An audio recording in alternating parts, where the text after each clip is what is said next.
우리 부모님들은 자식들을 향해서 온갖 정성을 다 쏟습니다. 자기 자신보다 자식들을 더 소중하게 생각하고 자식들을 위해서라고 하면 어떤 희생이라도 다 감수하려고 하는 것이 부모님들의 마음입니다.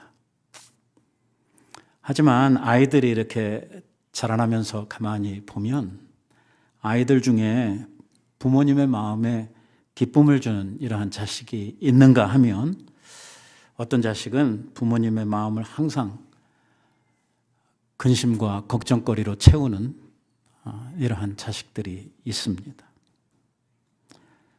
자식이 훌륭하게 잘 자라서 잘 사는 모습을 보면 부모의 마음도 기쁘고 안정이 되지만 자식들이 세상을 살면서 제대로 삶에 적응도 못하고 어려움을 당하면서 살 때에 이 부모님들은 자식들을 향한 근심이 떠나질 않는 것입니다. 오늘 우리가 읽은 본문 말씀에 보면 참 놀라운 표현을 보게 됩니다. 그것은 성령께서 우리들에 대하여 근심하신다고 하는 표현입니다. 마치 이 자녀들이 사는 게 너무 힘들고 어렵고 가난하고 막 이렇게 엄청 어려운 삶을 살 때에 이 부모님들이 항상 이 자식들을 향해 근심하는 것처럼 우리 안에 계시는 성령도 우리들 때문에 근심하는 일이 생길 수 있다는 것입니다. 이 말씀을 가만히 묵상해 보면 마치 성령께서는 우리를 기르시는 어머니 같은 이러한 성정을 가지신 분이구나 하는 이러한 생각을 하게 됩니다. 우리들이 바른 길을 가지 못할 때, 우리들이 믿음 안에 잘 성장하지 못할 때, 우리들이 병든 믿음을 가지게 될 때에 또는 죄의 길로 마구 쏘다닐 때에 성령은 우리 안에서 심히 근심하신다고 이렇게 표현을 하고 있습니다. 그러면 구체적으로 우리 안에 계시는 성령께서 무엇 때문에 근심하고 계시는가? 우리 대부분 부모님들은 자식들이 뭐 병들거나 자식들이 너무 가난하게 살거나 아니면 자식들이 무슨 세상에서 많은 이런 고통거리들을 안고 살아갈 때 근심하게 되는데 성령께서는 도대체 뭐 때문에 우리들이 어떤 상태, 어떤 일을 만날 때 성령께서는 근심하게 되시는가? 그리고 성령이 근심하게 되면 우리한테는 어떤 일이 생기는가 하는 것이죠. 다른 말로 바꾸면 우리가 성령을 근심시키면 우리에게 어떤 일이 생겨날 수 있느냐 하는 이야기입니다. 먼저 우리들이 좀 생각하려고 하는 것은 성령께서 근심하시는 것이 뭐냐 하는 겁니다. 뭐 때문에 우리들의 뭘 보고 성령께서는 근심하시느냐 하는 문제죠. 중요한 문제죠. 예. 내주하시는 성령, 우리 예수님께서 우리에게 선물로 보내주신 그 성령, 우리에게 은혜를 베풀어 주시는 보혜사 성령께서 우리와 함께 계시며 편안하게 계셔야 되는데, 즐겁게 계셔야 되는데 그분이 나 때문에 근심하신다고 하면 뭐 때문에 근심을 하시는 걸까 하는 문제죠.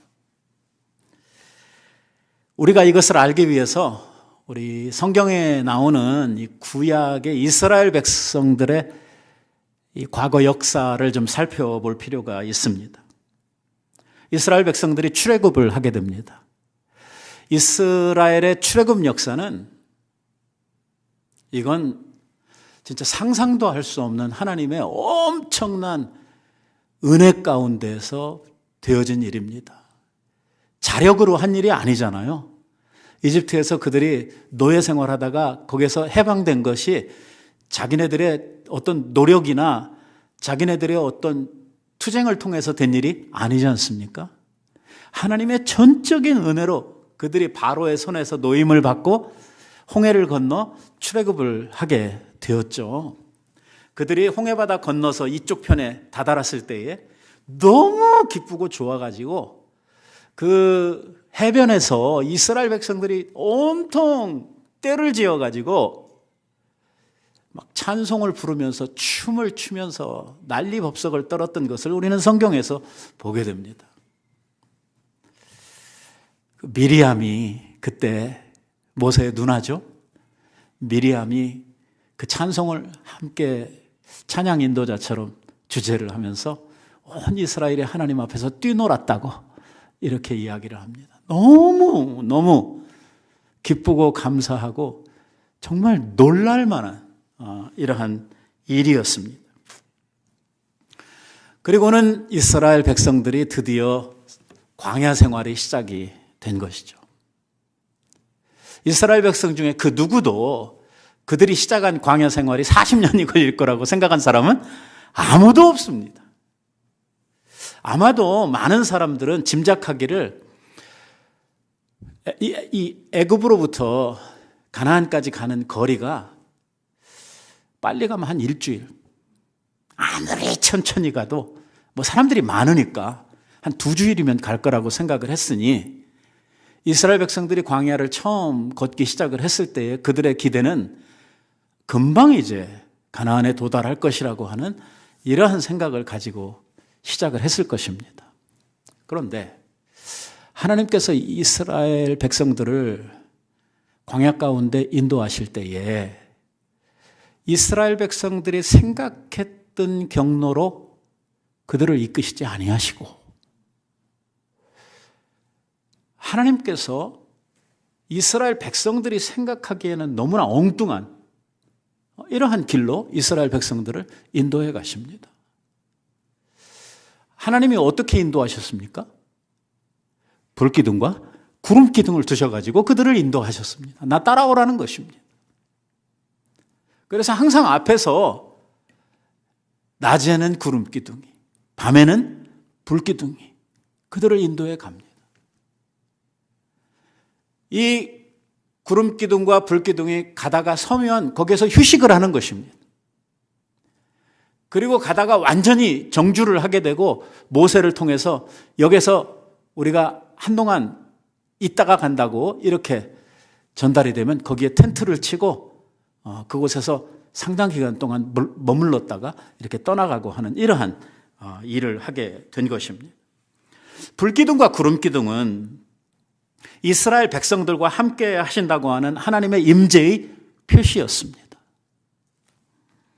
이스라엘 백성들을 보호하시고 또한 그들의 길을 친히 인도하신다고 하는 하나님의 사랑의 표시였죠.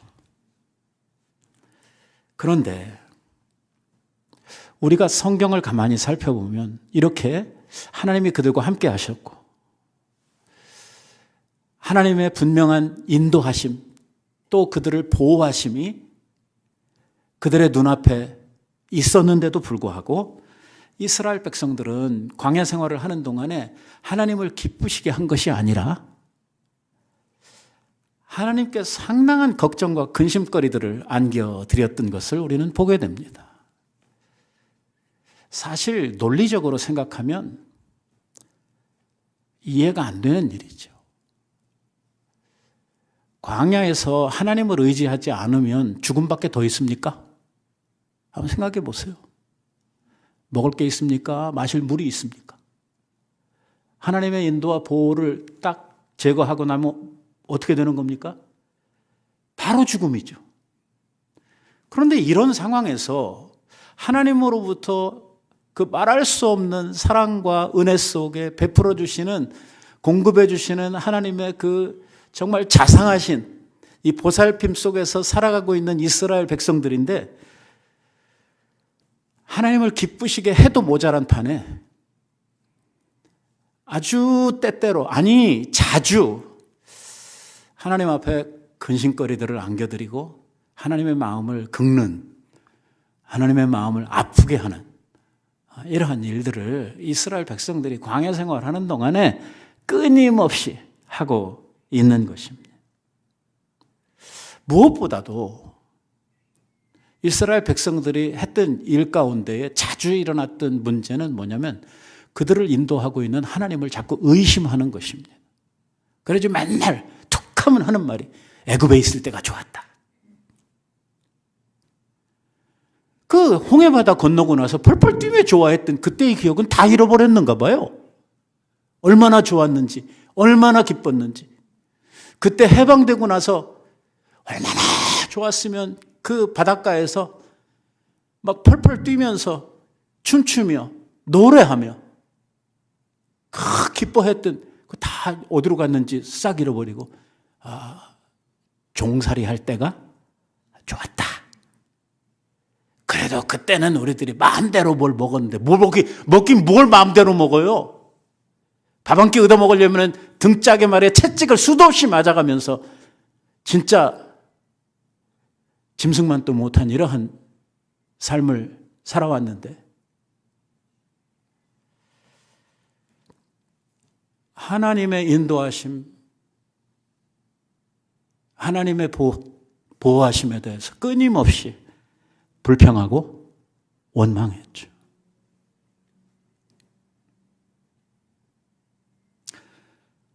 하나님께서는 지금 이스라엘 백성들을 종되었던 자리에서 구원하셔서 하나님이 그 자기 사랑하는 백성들을 위해서 예비하신 젖과 꿀이 흐르는 어디로 데려가실? 가나안으로 지금 데려가실 목적을 가지시고 그들을 인도해 가시고 있어요. 물론 광야라고 하는 이 과정이 쉬운 과정은 아닙니다. 우리가 잘 아는 대로 이 광야, 이 사막은 사람이 살 수 있는 이러한 적절한 환경이 아니거든요.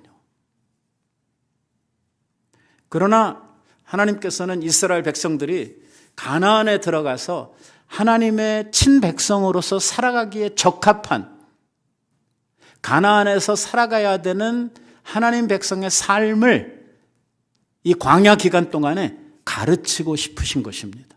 그냥 들어가는 것이 아니라 이 땅에 들어가면 어떤 삶의 기준을 가지고 살아야 되는지, 적어도 뭐 하나는 놓치면 안 되는 아주 중요한 하나님과의 관계를 든든히 할 수 있는 무언가 한 개를 꼭 가르치시려고 했단 말이에요. 우리는 다 뒤까지 아니까.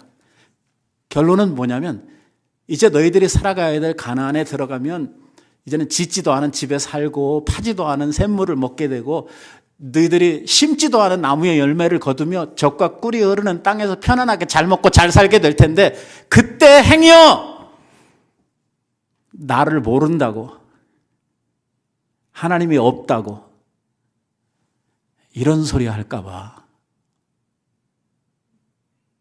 하나님이 두렵다는 것입니다. 눈앞에 먹을 것이 있고 편안한 삶이 펼쳐지면 하나님이 뭐 이렇게 갈까 봐. 그래서 사람이 사는 것은 떡으로 사는 것이 아니라 하나님의 입으로부터 나오는 말씀으로 산다는 것을, 요거 하나를 가르치시려고 40년을 광야를 굴리신 거예요. 왜 이렇게 시간이 오래 걸려요? 이스라엘 백성들이 하나님의 인도하심, 삶을 살아가는 방법을 딱 하나만 배우면 되는데 그걸 못 배우는 거예요. 끝없이 낙오하고 끝없이 의심하고 끝없이 불평하고. 이스라엘 백성들은 광야에 와서 사는 동안에 자기들 하고 싶은 대로 하려고 하는 거예요. 자기들 원하는 대로.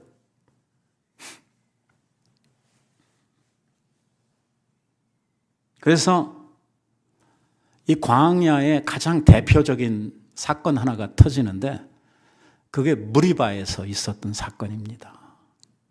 무리바라고 하는 이름이 무슨 뜻이냐면 하나님과 다투었다 하는 뜻이에요. 지금 자기들이 하나님과 다툴 처지입니까? 상황이? 그런데도 불구하고 자기네들 처지도 모르고 하나님과 더불어 다투었던, 그래서 그곳의 이름을 무리바라고 지었죠. 하나님의 뜻, 하나님의 생각, 하나님의 말씀을 거부하고 하나님을 반역했던 역사가 있는 곳이 무리바입니다. 그런데 거기만 그랬던 것은 아닙니다. 눈만 뜨면 불평하고 눈만 뜨면 원망하고 맨날 모세한테 와가지고선 멱살잡이하고 맨날 못 살겠다고 그러고. 여기서 우리는요, 저 성령을 근심케 한다 하는 말의 뜻을 우리들이 이해하게 됩니다. 이스라엘의 구원 역사와 우리들이 받은 구원 역사가 그렇게 다르지 않습니다. 정황만 다르지 내용은 같습니다. 그래서 출애굽 역사는 곧 우리들의 구원 역사로 비유되는 말씀들이 성경에는 정말 많이 나옵니다. 하나님께서는 우리들을 구원해 주셨습니다. 그리고 하나님은 구원하신 하나님의 백성들을 향한 계획을 가지고 계십니다. 이스라엘 백성들을 그냥 애굽에서 끄집어내가지고 너희들이 해방을 받았으니까 너희들 마음대로 살아라 하고 그냥 두신 것이 아니잖아요. 하나님은 이스라엘을 향한 계획이 있잖아요. 어디에 데리고 가시고 어디에 사시게 하시고 그들을 통해서 이루실 하나님의 계획, 하나님의 뜻이 있어요. 하나님께서 우리들을 구원해 주셨다. 예수 그리스도의 생명을 우리를 위하여 희생시켜 주심으로 말미암아 그 생명의 값으로 우리들을 사셨다. 우리들을 구원하셨다. 이렇게 했을 때에 그냥 구원하고 나서 니들 마음대로 니들 뜻대로 살아라 이게 아니고 우리들을 향하신 하나님의 계획, 하나님의 뜻이 있단 말이에요. 그러니까 구원받은 하나님의 백성은 하나님의 뜻대로, 하나님의 계획대로 살아야 할 삶의 의무가 주어져 있는 것이죠. 그런데 하나님의 뜻대로 살아야 할 우리들이 하나님의 뜻대로 살지를 않고 지 하고 싶은 대로, 자기 뜻대로, 자기 마음대로 살아버리려고 하는 이러한 성향들, 이러한 행동들, 이게 성령을 근심시키는 일이란 말이에요.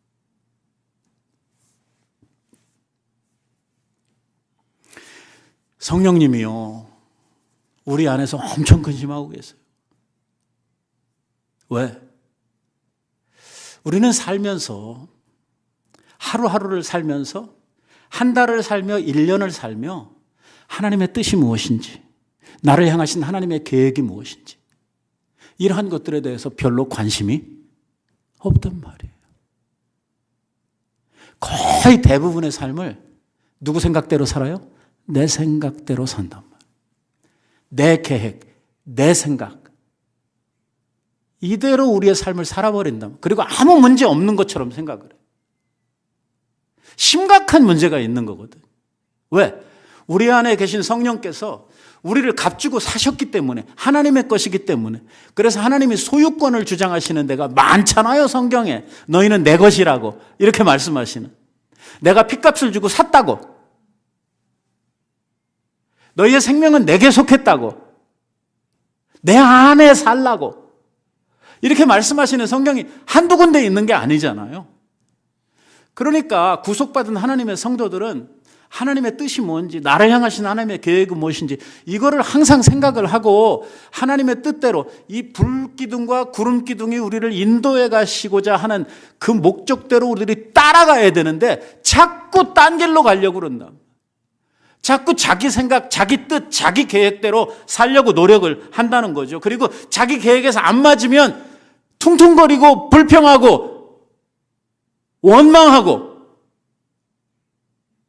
여러분, 하나님께서 우리를 향하신 계획이 있고 우리를 인도해 가시려고 하시는 하나님의 뜻이 있는데 얘가 자꾸 딴 데로 가요. 목자가 양들을 지금 인도해서 어딘가로 데려가려고 그러는데 양들 몇 마리가 자꾸 이 대형을 이탈을 해요. 딴 데로 막 가버립니다. 지들 원하는 대로. 목자가 어떻게 했어요? 가라. 가 죽든지 말든지. 너희들 마음대로 해라. 이렇게 됩니까? 아니죠. 어떻게 해서라도 이 양들을 무리 안에 두고 목자가 원하는 곳으로 그 양들을 이끌어 가려고 할 것입니다.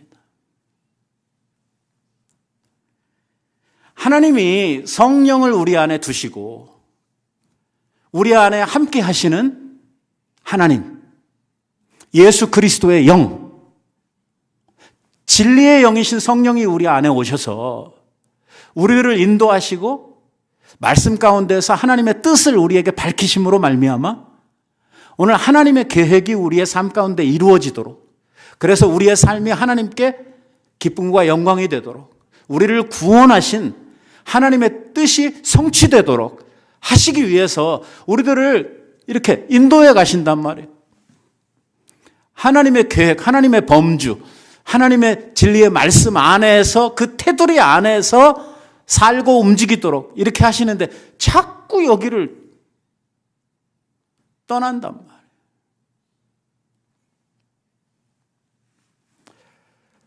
좀 더 본격적으로 이야기를 하면 우리 안에 계시는 성령의 계획이나 뜻, 성령의 생각은 완전히 불신하고, 아니, 불신은 그래도 생각이라도 해야 불신이라도 하죠.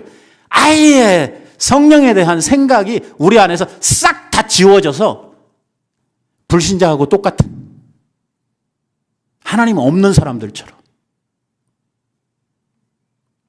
그렇게 내 인생은 내 거니까 내 하고 싶은 대로 하는 거야, 이런 생각을 가지고 그냥 독주해버리는, 이렇게 살아갈 때 누가 근심하신다?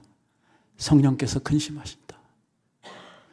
성령께서 우리 안에 오셔서 하셔야 되는 일이 있는데 이게 성령이 원하시는 대로 안 된단 말이에요. 그러니까 성령께서는 근심하실 수밖에 없죠. 성령이 막 강압적으로 안 하면 막 끌어다가 이렇게라도 하면 좋겠는데, 성령은 자원하시는 영이라요. 그렇게 막 강제로 우리들을 뭐 하나라도 막 부러뜨려다가 이렇게 굴복하도록 만드시는 그런 분이 아니란 말이에요. 성령은 너무 마음이 좋으셔요. 제가 가끔씩 막 이렇게 말씀 묵상하다가 막 화가 나다가도요, 감사한 것은 내가 하나님이 아니라 다행이다. 만약에 하나님이 내 마음을 가졌다 그러면 살아날 놈이 없을 텐데, 그런 생각을 하는 거예요. 그냥 화가 나요. 화가 나. 왜냐하면 야, 이게 뭐냐 이게. 성령은 우리를 향해서 끝없이 인내하시고 다 참아주시고 막 진짜 개판치고 똥 싸고 이래도 그 모든 것들을 다 해결해 주시고 치워주시고,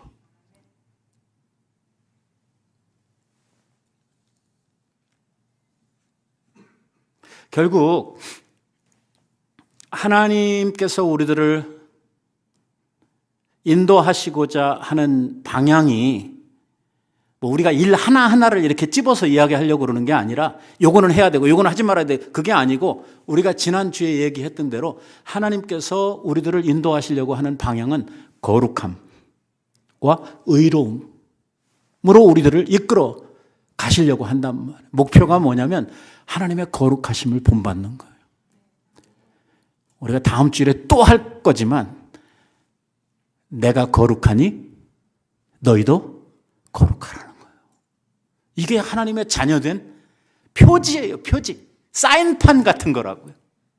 그쪽으로 우리를 데려가시려고 하는 거예요. 한 방에 되냐? 안 돼요. 우리가 하나님의 거룩하심처럼 한 방에 이룰 수 있어요? 안 돼요. 어림도 없어요. 그러나 성령께서 우리를 이끌어 가시려고 하시는 곳은 거기에요. 하나님의 거룩함을 본받는 자리로 우리를 이끌어 가시려고 그래요. 그곳에 기쁨이 있어요. 평안이 있어요. 자유가 있어요. 왜? 거룩함을 이루어갈 때 우리에는 말할 수 없는 이 뿌듯한 하나님을 닮아가는 데서 오는 이러한 기쁨들이 있어요. 왜? 우리는 하나님의 자녀이기 때문에. 그래서 그쪽으로 자꾸 데려가시는 거예요. 우리가 하루하루를 의예로 거룩애로 우리들을 이끌어 가시려고 그러는데, 우리 사람들, 우리 인간들은요, 그쪽으로 가는 게 아니라 어느 쪽으로 가는지 아세요? 그 말씀에 나오나? 29절 나오나요? 안 나와요? 안 나오나요? 예, 안 나오나요? 제가 거기다 써붙여야 되는데 안 써붙여. 이게 성령이 원하는 쪽으로 안 움직여준다, 그 말입니다. 28절에서 뭐라 그러냐면 도적질하는 것을 이야기했어요. 29절에서는요, 더러운 말하는 것, 입으로 범죄하는 것, 손과 발로 범죄하는 것. 31절에서는요, 그건 나오죠. 31절에 보면 악독과 노함과 분냄과 떠드는 것과 남을 비방하는 것, 이 모든 악한 마음. 그러니까 결국 거룩하고 반대쪽으로 자꾸 간다, 그 말이에요. 뭘로 가요? 죄의 성향대로, 이 인간들이 가지고 있는 죄의 욕심대로 자꾸 흘러간다. 우리들의 삶이 그쪽으로 가요. 우리가 어떤 상황을 놓고 생각을 할 때에 우리의 머리로 의지적으로 하나님의 말씀 따라가는 게 맞죠. 우리 그리스도인이라고 하면 이렇게 살아야 돼 하는 이러한 것이 있는데도 불구하고 감정은요, 그렇게 안 해요. 야, 그놈이 너한테 어떻게 했는데 그걸 왜 참아? 바보야? 어떻게 해요? 자꾸 악의를 우리 안에서 막 부추겨. 화를 돋구죠. 분이 나죠. 성질이 납니다. 악독이 위에서 올라옵니다. 이 제어가 안 돼요. 한번 터지면 끝장을 봐야 돼요. 누구 하나 죽을 때까지 갑니다. 그 죽을 일이냐면 아니거든요. 전혀 그럴 일이 아닌데도 불구하고 갈 때까지 가버리는 거예요. 성령이 우리 안에서 이것을 바라보시면서 어째요? 탄식하시고 근심하시는, 이게 아닌데, 우리가 가야 할 곳은 거기가 아닌데 엉뚱한 데로 간다. 고린도 전서에 보니까 사도 바울이 우리들에게 이러한 말을 합니다. 너의 몸은 너희가 하나님께로부터 받은 바 너희 가운데 계신 성령의 성전인 줄을 알지 못하느냐. 우리의 몸이 어쩌다고요? 성령이 계시는 성전이라고 이야기를 합니다. 그러니 너희의 몸은 너희 것이 아니니라. 야, 색깔이 막 분명하게 드러나지 않습니까? 우리 그리스도인들이 소속이 어디고 우리가 뭘 해야 되고 하는 것이 확고하게 드러나죠. 우리 몸 안에 성령이 거하고 계시다는 거예요. 문제는 성령이 우리 안에 계시는데 이 성령의 임재를 성도들이 느끼지 못한다는 것이 문제입니다. 성령이 계시는데 성령이 계시는 것을 못 느껴요. 아예 무시해버려요. 없는 것처럼 불신자하고 똑같이 살아요. 그러나 분명한 것은 뭐냐면 믿는 자의 마음에는 성령이 오셔서 함께하고 계신다는 거예요. 그것을 내가 인지하지 못하고 있다는 거거든요. 오늘 성령이 우리 안에서, 우리 내주하시는 성령이 우리에게 오셔서 뭐 하시느냐? 우리들을 옛날 불기둥과 구름기둥이 이스라엘 백성들을 인도해 갔던 것처럼 우리들을 그렇게 하나님이 목적하시는 바, 하나님이 원하시는 바, 우리가 에베소서에 있는 말씀을 근본적으로 데려오면 하나님의 형상을 회복하기 위해서, 하나님의 자녀이니까 하나님 닮아야 되잖아요. 하나님의 형상을 회복하시기 위해서 우리들을 바로 그곳으로 지금 이끌어 가시고 있는 거예요. 뭘 만드시려고? 하나님의 형상. 만들어야 될 하나님의 형상이 뭐냐? 거룩함과 의의를 본받는 일이. 하나님의 거룩하심을 닮아가는 것이죠. 하나님의 공의로우심을 우리 안에 만들어가는 것입니다. 이 성령이 우리들을 지금 데리고 가시려고 하시는 방향이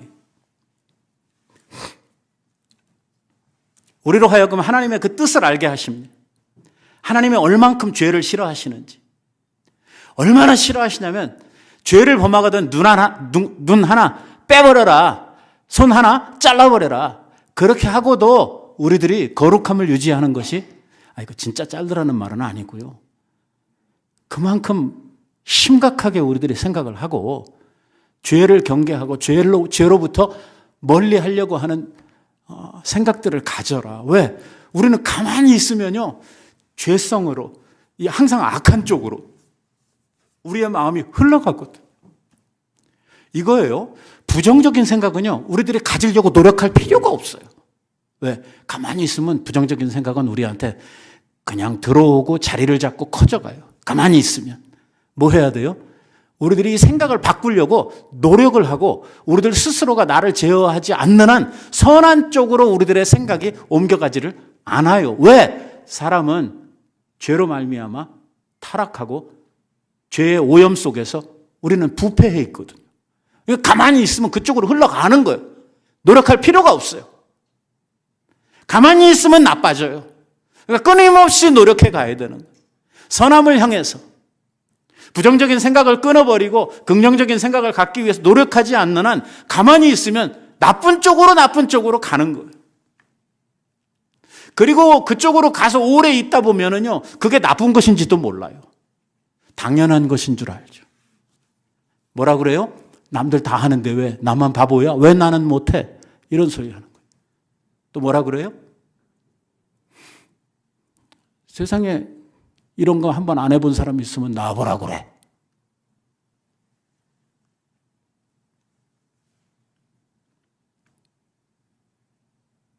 이렇게 생각하면 좋을 것 같아요. 도무지 말도 안 통하고 이 이야기가 통하지 않는 사람을 설득을 해가지고 어떤 사람을 이렇게 바른 길로 인도하려고 할 때 쉬운 일은 아니죠. 결코 쉽지 않아요. 성령께서 그렇게 하시는 거예요.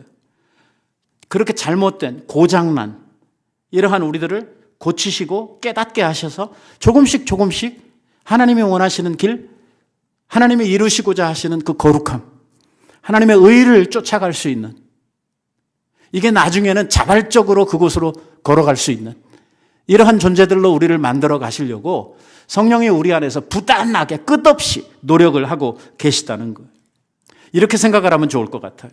우리는 뇌성마비 환자들하고 비슷하단 말이에요. 뇌성마비 뭔지 알죠? 응? 자기 마음대로 못 움직이는 사람. 이런 사람들은 바르게 하고 싶어도 하기가 어렵거든요. 왜? 몸이 고장나 있으니까.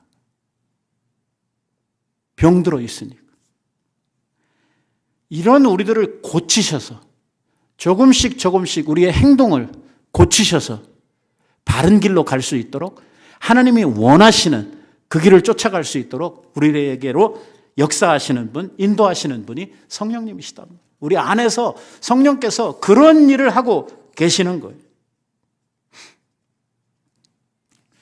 이게 내주하시는 성령이 우리 안에서 어떤 때는 활발하게 일하실 때가 있지만 어떤 때는 손 놓고 가만히 계실 때가 있어요. 왜 그러냐? 성령이 문제가 있어서가 아니라 그 내주하시는 개개인들의 상태에 따라서 이 성령이 역사하시는 역사가 서로 다르다는 거예요. 성령님은 어떤 때는 능력이 많으시고 어떤 때는 능력이 줄어가시고 이래서 성령이 역사를 못 하시고 역사하시고 그렇게 되는 게 아니라 우리들의 마음, 우리들의 심령의 상태에 따라서 성령이 역사하시는 그 역사의 크기가 달라진다. 성령의 내주하심과 성령의 역사하심은 다른 문제예요. 이해가 되십니까? 성령이 우리 안에 내주하고 계신다고 하더라도 성령이 우리 안에서 충분하게 역사하시려고 하면 우리의 마음이 성령 충만한 상태가 돼야 돼요. 그게 아니고 거꾸로 육신이 충만해져 있으면 성령이 하실 일이 별로 없어요. 손 놓고 계시나. 우리의 감정이나 우리의 의지가 성령님께 의존적일 때, 성령님께 나를 내어드릴 때, 그때 성령이 역사하시는. 이게 내가 이 죄성으로 가득 찬 이 자연인으로서의 내가 나를 주장하고 이 육신의 죄악의 소욕이 우리 안에서 나를 막 이끌어가려고 할 때는 성령께서 가만히 손 놓고 계신다.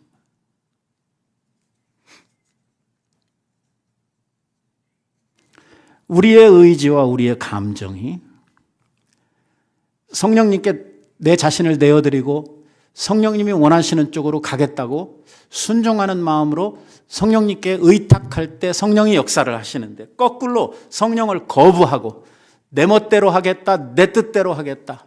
우리가 보통 그러잖아요. 엄마가 내 생각, 내 하고 싶은 대로 하게 그냥 두세요. 이렇게 되면 성령께서도 손 놓고 계신단 말이에요. 성령이 우리 안에서 역사하실 때는요, 뭐라고 말할 수 없는 기쁨과 평안이 우리의 마음을 채웁니다. 여러분, 우리가요, 거룩을 향해서 한 발짝, 두 발짝 걸어갈 때요, 그 안에 이루어지는 성취감, 그 안에 임하는 하늘로부터 임하는 평안함, 자유함, 이 기쁨, 이루 말할 수가 없단 말이에요. 아무도 알아주지 않는데 자기가 그 성령님께 순종하고 이루어 놓은 그 거룩함에 한 발짝, 그것으로 인해서 내 마음이 너무 기쁜 거예요. 이게 누가 주시는 기쁨이냐? 하늘로서 하나님께서 주시는 기쁨이에요. 그리고 마음에 평안이 와요. 평안해요. 자기 지금 눈앞에 별로 좋지 않은 일들이 이렇게 있는데도 불구하고 마음에 말할 수 없는 평안과 자유가 있는 거예요. 이게 성령을 따라가는 사람들의 마음의 특징이에요. 그런가 하면 성령을 거부하고 자기 육신의 소욕대로 죄 가운데 가려고 할 때 우리의 마음은 끝없이 불안한 거예요. 죄책으로 인해서 두려움에 사로잡힌. 뭘 해도 그 두려움을 이겨낼 방법이 없어요. 쫓아오는 놈도 없는데 항상 마음이 쪼려요.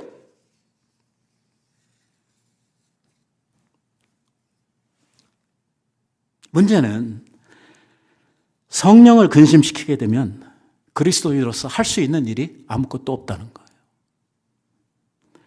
내 모든 생각과 감정이 나에게만 집중이 되고 하나님의 말씀이나 하나님의 뜻이나 이런 것들이 전혀 고려되지 않고 우리의 생각 밖으로 나가버리게 될 때에, 그때 우리 안에는요, 이 답답함과 분노와 미움과 무기력함과 이러한 감정들이 꽉 차.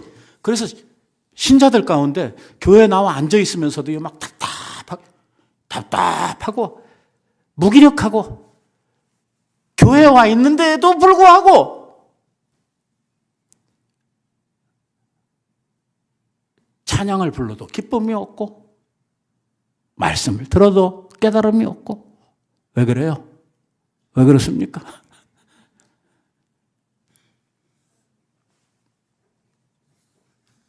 우리가 이 사실을 알아야 돼요. 그게 뭐냐면 성령이 우리를 얼만큼 사랑하시고 우리를 얼만큼 하나님의 자녀로 우리가 하나님을 닮아가기를 원하시는지. 그래서 이런 표현을 쓰고 있어요. 이 성령께서 얼마나 강력한 의지를 가지고 우리를 이끌어 가시려고 하시느냐 하는 문제에 대해서 사도 바울이 이야기를 하죠. 뭐라고 이야기를 하냐면 우리에 대해서 성령이 시기하시기까지 우리들을 사모한다. 한 이런 표현을 했어요. 얼마나 성령께서 우리가 하나님의 뜻대로 살아가기를 원하시는지 단적으로 표현하고 있는 말씀이죠. 사도 바울은 로마서에서 이렇게 말을 하고 있어요. 너희가 육신대로 살면 반드시 죽을 것이로되, 여기 앞에 나오는 반드시라고 하는 말이 중요한 말이에요. 여기는 예외가 없어요. 육신으로 살면 그 끝은 뭐예요? 사망이에요. 영으로 몸의 행실을 죽이면 살리니. 이거예요. 이 말은 무슨 말이냐면요. 이 문제가 그냥 듣고 지나갈 문제가 아니고 이 문제는 이렇게 살면 반드시 죽고 이렇게 살면 산다. 그러니까 결국 이 문제는 뭐라는 거예요? 살고 죽는 문제라는 거예요. 살고 죽는 문제. 심각해요, 안 해요? 아주 심각한 이야기. 그러니까 성령을 근심시키며 살면 절대 안 되겠죠. 성령이 우리 안에서 마음껏 일하시도록, 성령께 의존하고 성령께 내드리고 성령이 기뻐하시도록 우리 안에 계시면서. 여러분 그런 거 있잖아요. 여러분들 누구네 집 초대받아 가지고 갔는데 별로 가고 싶은 마음이 없어, 그 집은. 그런데 어쩔 수 없이 가야 될 때 가가지고 그 집에 가서 앉아있으면 가시방석에 앉아있는 것처럼 이게 막 편안하지 않고 근심스러워 이런 데가 있고, 어떤 집에 가면 자기 집 간 것처럼 그냥 편안하고 막 하고 싶은 대로 해도 아무 꺼리낌이 없는 그런. 이게 성령님께서 우리 안에서 얼만큼 평안히 계시느냐, 우리 안에서 얼만큼 기뻐하시며 계시느냐, 근심하시느냐, 근심을 지나서 막 걱정으로 바뀌어지고 우리들을 바라보면 성령께서 정말 고개를 절레절레 흔드는 이런 상태로 계시느냐. 자, 성령을 근심하게 하는 문제를 우리가 이제 이야기를 했고, 두 번째로는 뭘 이야기할 거냐면, 그럼 그렇게 성령이 우리 안에서 나 때문에 그렇게 근심하는 상황이 벌어지게 되면 나한테는 무슨 일이 생기느냐 하는 것입니다.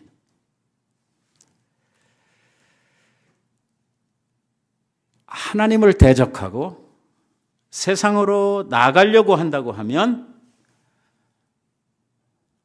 아까 우리가 읽었던 말씀에 보니까 육신으로 살면 뭐라고요? 죽음이라는 거예요. 반드시 죽는다. 그 결과는 죽음이에요. 그래서 이스라엘 백성들이 광야 지나가면서 40년 가까이 광야에서 하나님의 인도를 거부하고 제 멋대로 하려고 그러고 항상 불평하고 원망하고 이 삶을 하루도 빠지지 않고 계속해서 했던 이스라엘 백성들이 다 어떻게 됐죠? 다 죽었어요. 출애굽을 했던 모든 사람들이 가나안에 들어간 사람 여호수아와 갈렙 빼고 하나도 없어요. 다 죽었어요.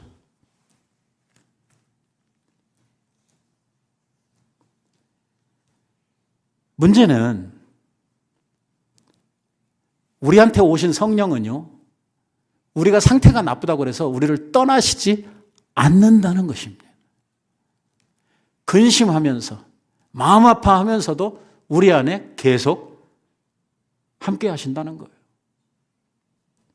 왜? 아까 읽었던 말씀의 끝절에 보니까 뭐라고 이야기를 하냐면, 구속의 날까지 성령 안에서 우리를 인치셨기 때문이라는 거예요. 인치셨다는 말은 도장 찍었다 그 말이에요. 우리의 생명의 보증이 되신다 그 말이에요. 그래서 성령은 떠날 수가 없어요. 왜? 약속의 보증이거든요.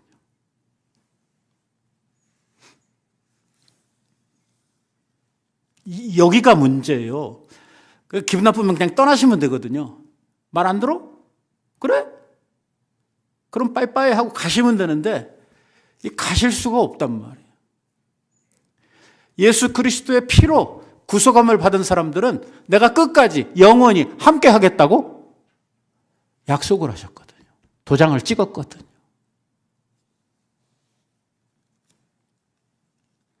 그러나 우리가 하나님의 뜻을 거스리고 성령을 거스리게 될 때에 성령이 우리 안에서 하실 수 있는 것은 아무것도 없습니다.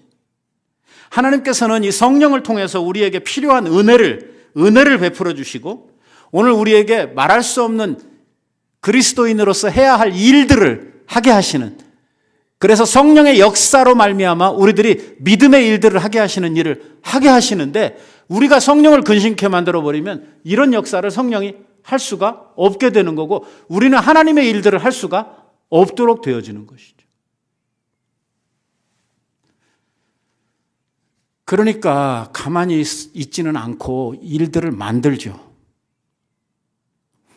성령의 역사를 하지 않는 사람들은 사단의 역사를 합니다.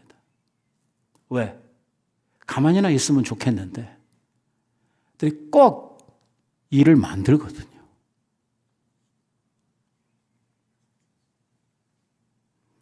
성령의 인도를 받든지 아니면 악한 영의 인도를 받도록 되어 있는 것입니다.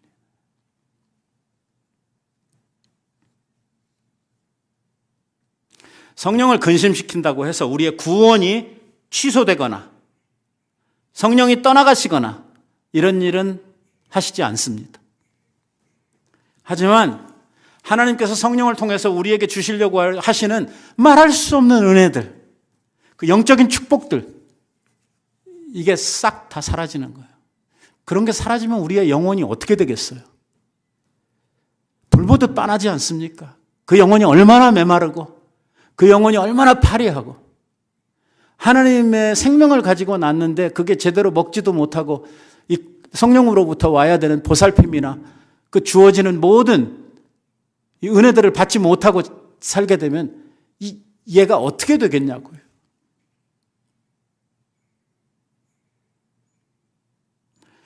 그래서 우리가 성령을 근심시키지 않고 성령이 우리 안에서 역사하실 수 있도록 하려고 하면 철저하게 자신의 생각과 자신의 의지를 버려야 하는 것입니다.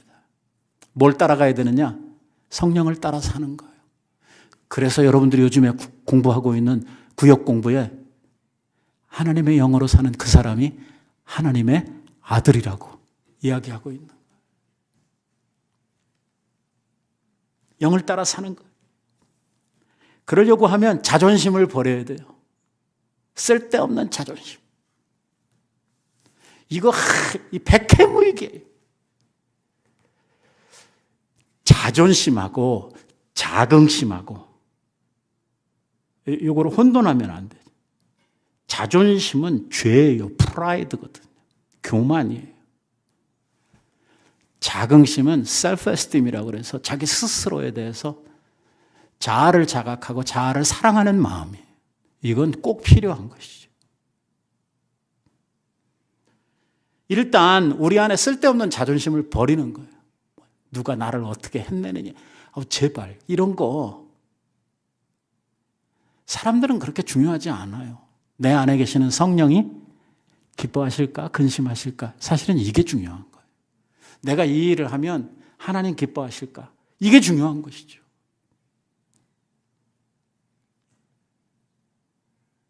그래서 이렇게 하세요. 내 마음 안에 계엄령을 내리세요. 비상사태를 선포하는 것입니다. 뭐예요? 내 감정이나 내 기분에 절대 내가 지배받지 않겠다. 지금은 성령의 구속 아래에 있다, 내가 그렇게 생각하는 거예요. 구속이라고 그러는 건 성령의 그 감옥 안에 내가 지금 갇혀 있다, 이렇게 생각하시는 것입니다. 성령의 구속 아래에 있다. 죄가 나를 지배하지 못하고 내 육신의 본성이 나를 지배할 수 없다. 왜? 나는 성령 안에 갇혀 있기 때문에. 이렇게 생각을 하시라고요. 생각을. 그리고 성령의 은혜를 구하고 성령께서 우리 안에서 마음껏 역사하시도록 우리들의 마음을 이 성령께 우리들이 올려드리는 거예요. 성령을 의지하는 것입니다. 그리고 혹시라도 내 속에 지금까지 살아왔던 나의 삶의 잘못된 부분들, 성령이 근심할 만한 것들, 이러한 것들이 있다고 하면 뭐 해야 되냐? 회개해야 되는 것이죠. 회개로 나아가기에 앞서서 뭐가 필요하냐면 자백해야 되는 것이죠. 그래서 이번 금요일에는 우리들이 성령의 인도하는 삶을 위해서 어떻게 회개에 이르르는가에 대해서 우리들이 같이 한번 프랙티스를 하면서 오늘 우리들이 이걸 한번 만들어 가보려고 하는 것이죠.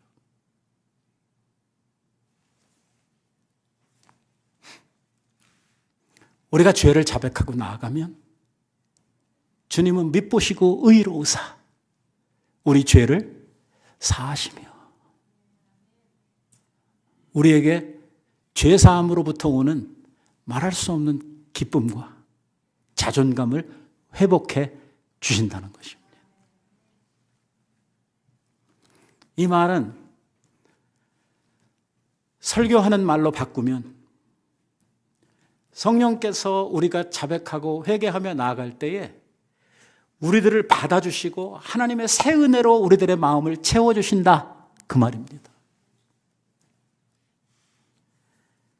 우리가 꼭 알아야 되는 것은 무엇이냐면 한 번 은혜 받으면 그걸로 죽을 때까지 가는 거 아니라는 것입니다. 우리는요, 쉽게 성령의 은혜를 소멸할 수가 있다는 것입니다.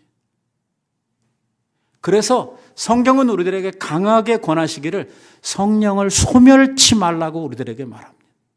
우리 안에 이루어 놓은 그 성령의 그 큰 은혜를 유지하며 살아갈 필요가 있다고 하는 것을 가르치고 있는 것이죠.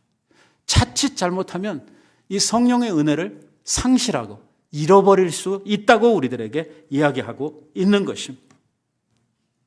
그래서 우리는요, 옛사람을 죽이고 항상 주님께서 우리들에게 주시는 의의 세마포옷을 입고 새 사람으로서 살아가야 할 것을 당부하고 있는 것입니다. 그런 의미에서 우리 그리스도인의 삶은 영적 전쟁에 날마다 나아가고 있는 것이죠. 여러분, 우리 모두의 마음속에는 성령께서 살아계시고 함께하고 계십니다. 그 성령과 기쁨으로 삶을 나누어 가시는 여러분들이 되시기를 바랍니다. 성령을 무시하거나 성령이 없는 것처럼 내 멋대로, 내 생각대로, 내 고집과 내 뜻대로 살면 아까 성경 말씀하시는 대로 반드시 죽을 것이로되 영을 따라 살면, 성령을 따라 살면 우리는 반드시 살게 될 것이라고 약속하고 있는 것입니다. 우리 모두가 성령 안에서 새 삶을 살고 성령이 주시는 말할 수 없는 하나님의 은혜들을 누리며 살아갈 수 있는 우리 모두가 되기를 예수님의 이름으로 축원드립니다. 기도하십시다.